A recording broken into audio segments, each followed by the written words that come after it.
Finally breaking point में आज हम एक बहुत ही शानदार केमिकल रिएक्शन की बात करेंगे जो होगी आपकी कि मैग्नीशियम ऑक्साइड की क्रिया जब हम जल से करवाते हैं। मैग्नीशियम ऑक्साइड जो है आपका, उसकी क्रिया अगर हम जल से करवाएंगे तो क्या प्रोडक्ट बनेगा, क्या केमिकल रिएक्शन होगी, यानी रासायनिक अभिक्रिया होगी। और अगर रासायनिक अभिक्रिया होगी तो क्या प्रोडक्ट बनेगा। एक तो आपको क्वेश्चंस किस पॉइंट से देखने हैं, एक तो यहाँ क्या प्रोडक्ट बनेगा, सबसे पहला तो ये कि यहाँ पर जो प्रोडक्ट बनेगा वो, और दूसरा उस प्रोडक्ट की आपको क्या बतानी है यहाँ पर, नेचर, यानी हम उसकी प्रकृति यहाँ पर बताएंगे सबसे पहले। ठीक है, इस क्वेश्चन को हम दो फॉर्मेट में देखेंगे। सबसे पहले इसको डिस्कस करते हैं। देखिए आप, मैग्नीशियम ऑक्साइड की क्रिया जैसे ही हम जल से करवाएंगे तो आपका जो प्रोडक्ट बनेगा वो होगा आपका मैग्नीशियम हाइड्रोक्साइड। क्या बन गया आपका प्रोडक्ट, मैग्नीशियम हाइड्रोक्साइड। अगर मैग्नीशियम हाइड्रोक्साइड के नेचर की हम बात करेंगे, इसकी नेचर यानी इसकी प्रकृति की हम बात करेंगे, तो इसकी जो प्रकृति होगी वो कैसी होगी, क्षारीय। कैसी होगी, यहाँ तो सबसे पहले क्षारीय, और क्षारीय को हम क्या बोलते हैं, बेस। दूसरा एक पॉइंट इसमें जो है मैग्नीशियम हाइड्रोक्साइड जो है उसको हम क्या बोलते हैं, मिल्क ऑफ मैग्नीशिया। क्या बोलते हैं इसको, milk of magnesia. Milk of magnesia के नाम से भी इसको जाना जाता है। सबसे पहला मैग्नीशियम ऑक्साइड की क्रिया जब हम जल से करवाएंगे तो प्रोडक्ट जो आपका बन गया वो क्या होगा, मैग्नीशियम हाइड्रोक्साइड। उसकी जो नेचर होगी वो कैसे होगी, क्षारीय। क्षारीय का मतलब बेस होगी। इसको अन्य नाम से जाना जाता है जिसका नाम क्या है, मिल्क ऑफ मैग्नीशिया, सबसे पहला।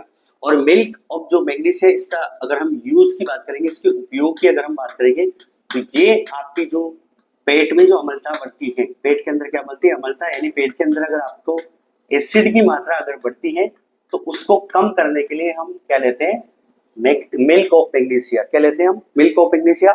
और जैसे हम मिल्क ऑफ मैग्नीशिया को के रूप में लेते हैं तो क्या होता है कि पेट की अम्लता यानी एसिडिटी जो है वो क्या होती है, कम, यानी अतिरिक्त जो एसिड आपका बना है वो क्या होने लग जाता है, धीरे धीरे क्या होने लगता है, कम। ये एक क्वेश्चन है। दूसरा, ये पहला क्वेश्चन था जो मैंने आपको बता दिया। दूसरा क्वेश्चन यहाँ इस पॉइंट से ये बनता है कि मैग्नीशियम ऑक्साइड की क्रिया जैसे हम जल से करवाएंगे, जो प्रोडक्ट आपका बना, तो ये केमिकल जो रिएक्शन आपको दिखाई दे रही है, जो रासायनिक अभिक्रिया आपको दिखाई दे रही है, ये कैसी है, तो इसको हम कहेंगे एक्सोथर्मिक। कौन सी रिएक्शन है, एक्सोथर्मिक। कौन सी है, एक्सोथर्मिक। और एक्सोथर्मिक जो रिएक्शन है उसको हम क्या बोलते हैं, ऊष्माक्षेपी रिएक्शन। कैसी रिएक्शन, ऊष्माक्षेपी रिएक्शन। दूसरा पॉइंट क्या, दूसरा क्वेश्चन। ठीक है, क्वेश्चन नंबर 3 में हम चलते हैं। नेचर हमने देख ली, इसका अन्य जो एक अतिरिक्त नाम है वो हमने देख लिया, इसका यूज हमने देख लिया। इसके अलावा ये कौन सी रिएक्शन है, एक्सोथर्मिक। और तीसरे पॉइंट का जो क्वेश्चन आपका बनता है वो ये है कि इस क्वेश्चन को अगर डायरेक्ट आपसे ऐसा नहीं देखे, अगर इसको पीरियोडिक टेबल के अकॉर्डिंग आपको दे दे, तो यहाँ पर क्या होगा इस क्वेश्चन का फॉर्मेट कि एटॉमिक नंबर। अब हम किसकी बात करेंगे, एटॉमिक नंबर, यानी एटॉमिक नंबर का मतलब हम क्या समझते हैं, परमाणु क्रमांक। ठीक है, तो आपको दे देंगे कि परमाणु क्रमांक 12।